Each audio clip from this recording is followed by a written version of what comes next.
Mas Guntur, ini kan Koni Rahakundini mengaku dititipi dokumen dan disebut akan jadi bom waktu. Apakah ini kaitannya sangat erat dengan pengungkapan skandal pejabat negara yang akan disampaikan oleh Hasto begitu?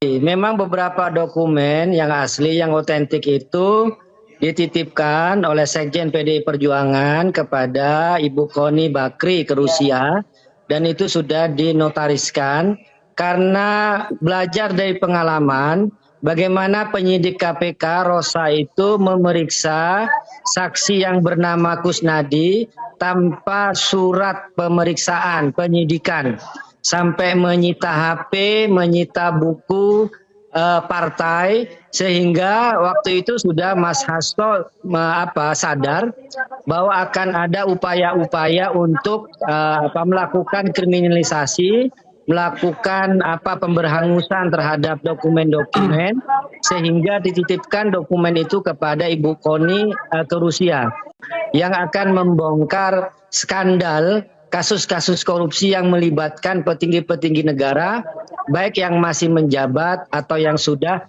tidak menjabat.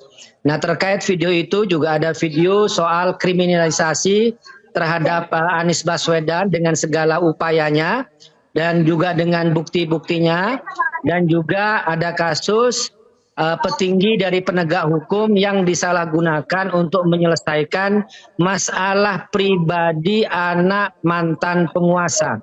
Nah, nantinya video-video itu akan dirilis oleh Sekjen PDI Perjuangan sebagai bentuk perlawanan karena kasus ditetapkannya Sekjen PDI Perjuangan sebagai tersangka oleh KPK. Kami melihat itu sebagai kasus politik, bukan kasus hukum yang merupakan pejabat publik. Hasto Kristianto itu bukan pejabat publik, bukan pejabat negara, dan tidak ada kerugian negara dalam kasus ini.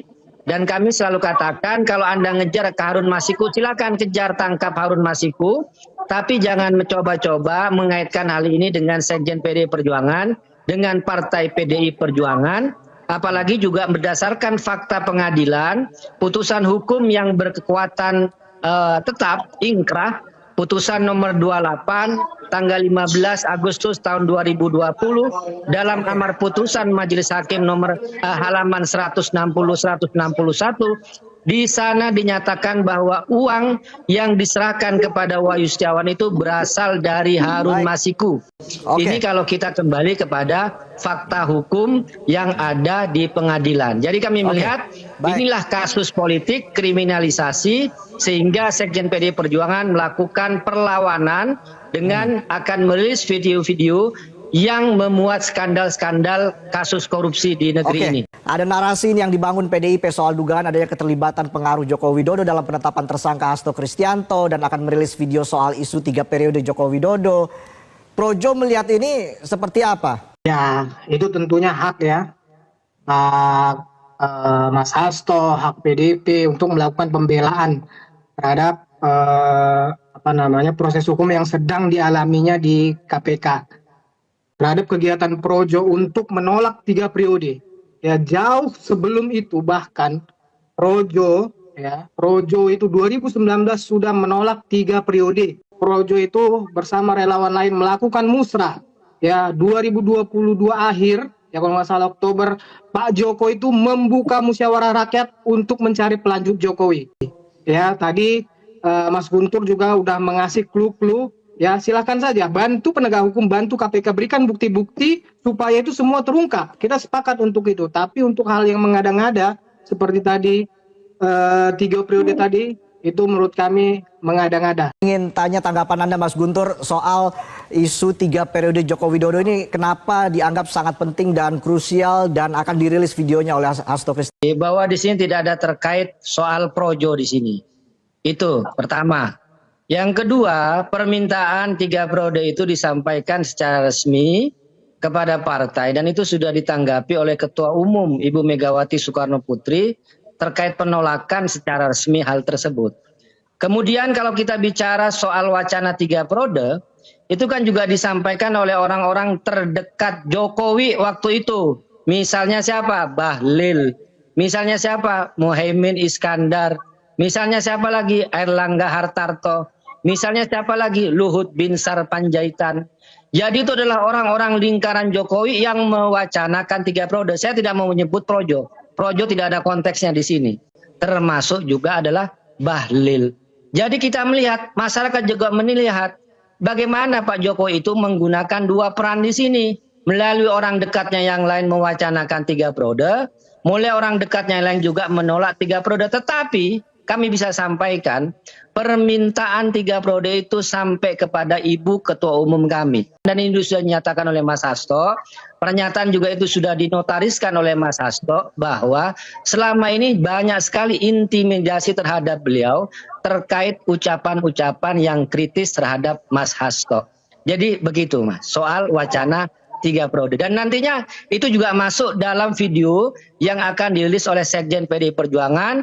Bukti-buktinya apa saja, pertemuannya di mana saja, siapa yang meminta bagaimana sebagainya, itu akan disampaikan secara valid dan secara sah beserta bukti-buktinya. Tidak bisa dibantah kalau nanti ini dirilis videonya. Kalau begitu saya ke Mas Adi Praitno. Ini apakah yang dilakukan Hasto dan PDIP ini adalah jelas bagian dari ancang-ancang untuk menyiapkan serangan balik ke mantan Presiden Joko Widodo? Tentu ini harus dimaknai sebagai bentuk ketidakterimaan Hasto dan elit-elit PDIP yang menurut mereka mungkin ya kasus tersangka ini terindikasi nuansa politiknya jauh lebih kentara dibandingkan dengan kasus-kasus hukum. Jadi kalau kita membaca argumentum hukum dari elit-elit PDIP itu kan sering diulang seperti apa yang disampaikan oleh Bang Guntur tadi, bahwa sebenarnya sudah ada putusan yang ingkrah yang tidak menyebutkan Hasto, kemudian dikait-kaitkan dengan sikap kritisnya terhadap Jokowi dan seterusnya dan seterusnya. Itu adalah fakta-fakta yang coba untuk disampaikan secara terbuka. Kenapa pada akhirnya KPK itu dianggap cukup mengejutkan menjadikan Hasto sebagai tersangka. Itu kan satu hal. Dan tentu apa yang disampaikan belakangan ini ada dokumen-dokumen penting dan ada potongan-potongan video yang sudah dibuat oleh Hasto terkait dengan sejumlah elit penting di negara ini, petinggi-petinggi negara yang dinilai punya kasus korupsi. Tentu ini semacam serangan balik bahwa begitu banyak sebenarnya orang di negara ini yang tidak bersih-bersih amat hidupnya, tapi karena dekat dengan kekuasaan, dekat dengan penegak hukum, sehingga mereka tidak bisa disentuh oleh persoalan-persoalan yang terkait dengan tersangka. Nah, ini yang sepertinya sangat sekali ingin ditunggu Bang Guntur oleh publik. Sehari, 2 hari, siapa tahu ini akan menjadi kado awal tahun 2025. Video yang dimaksudkan itu disampaikan secara terbuka, apalagi katanya fakta-faktanya itu terukur, apalagi fakta-faktanya itu valid, dan itu bisa menunjuk 1, 2, dan bahkan banyak orang elit penting di negara ini, apalagi cluenya udah kita dengar, bisa sedang yang menjabat atau orang yang sudah mantan menjabat sebagai orang penting di negara ini.